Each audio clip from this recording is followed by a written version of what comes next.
Hey everyone, welcome back to Top 10 MOCs of the Week, a series where we take a look at some of the best LEGO MOCs that have been built in the LEGO community in the past week, and this time around builders have been cooking again. Same as Luca Herrmann, who is the builder behind our latest MOC release on BrickVault.toys, a website where we sell high quality instructions to some of the best custom LEGO builds out there ourselves. And Luca built an incredible 1:42 scale, so minifig scale TIE fighter, starting the line of the new TIEs on BrickVault. So if that interests you, check out the shop in the description below.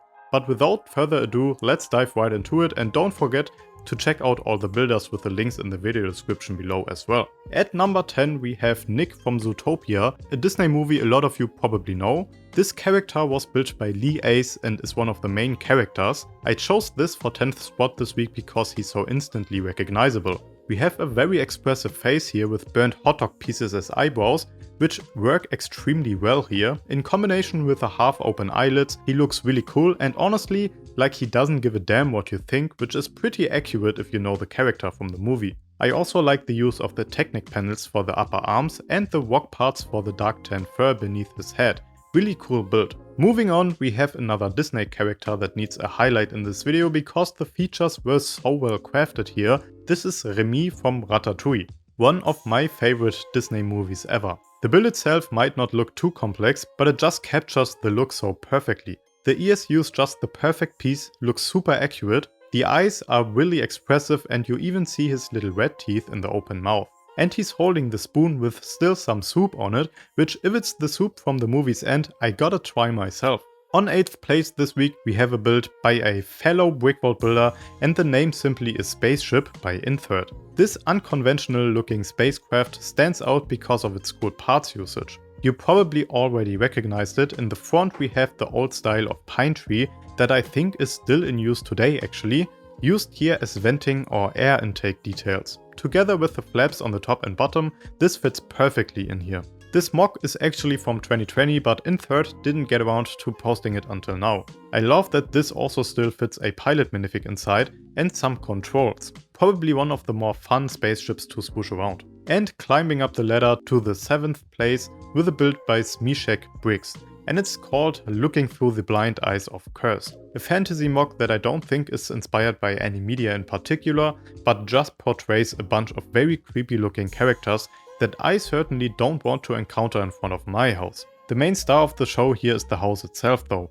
I like the layout with that one tower to the side, and what stands out to me is the use of the book parts and wand pieces for the window frame. I always like the look of half-timbered houses and I'm especially a fan of it in LEGO form, so seeing this being done here with half-stud offsets really tickles my fancy. The groundwork also seems to be unnecessarily complex in the best sense possible, with all kinds of different angles to the assemblies, and there's even a small stream flowing off the cliffside. Really cool MOC. On to number 6, we have another spaceship design from one of my personal favorite designers, Thomas Jenkins. This one seems to be Star Wars inspired, but is not actually something that exists in universe. Doesn't make it any less cool though, because you can truly appreciate the creativity here. It is loosely based on a concept from E.C. Henry. It is immediately obvious what inspired this build if you take a look at the massive parts that form the sides. These are cement mixer elements that make for a really interesting shape, and it gets followed toward the middle with very interesting snot work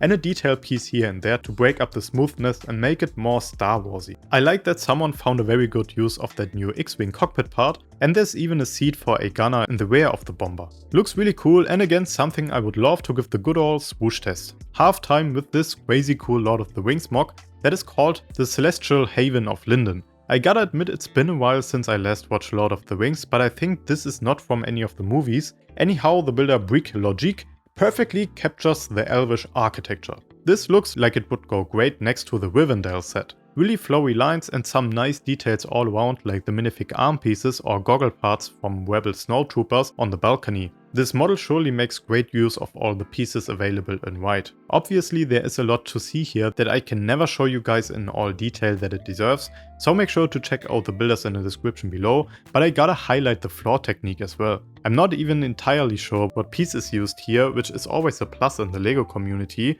but I think it might be buckets with 1x1 tiles in them.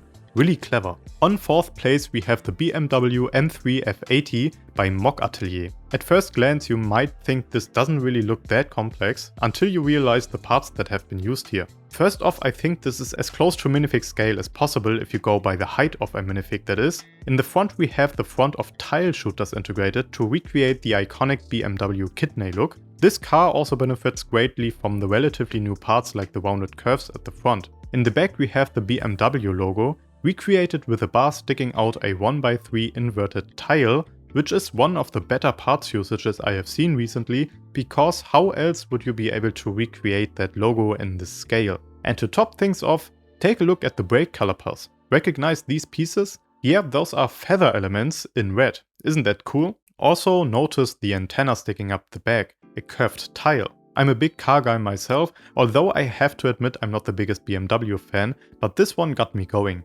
Alright, now onto the podium with admittedly a very biased pick, but hey, this is my top 10 after all, and yours can be very different, that's totally fine. But I think I don't have to justify myself to a lot of the Star Wars fans, because this Dexters Diner by builder Briggs pulls the right nostalgia strings. It's been almost 25 years and we still haven't gotten a Dexters Diner Lego set. I think this would be the perfect size for it, although I'm sure Lego would find a way to make it way smaller. We have some of the iconic characters as custom figures here, which is very cool, and I think Jar Jar might have a bit too many death sticks here, or I think the drink is Ardy's that they pour out there. The diner itself isn't too complex, but it doesn't have to be to capture all the right details, like the lamps inside, to the seating areas or the bar. A little Easter egg can be seen outside as well with a mini kit, and the True Jedi counter up top. Super fun little diorama. The silver medal this week goes to this very cool Bionicle build of a character called Nitro Vermin by Jack Frost Plamo.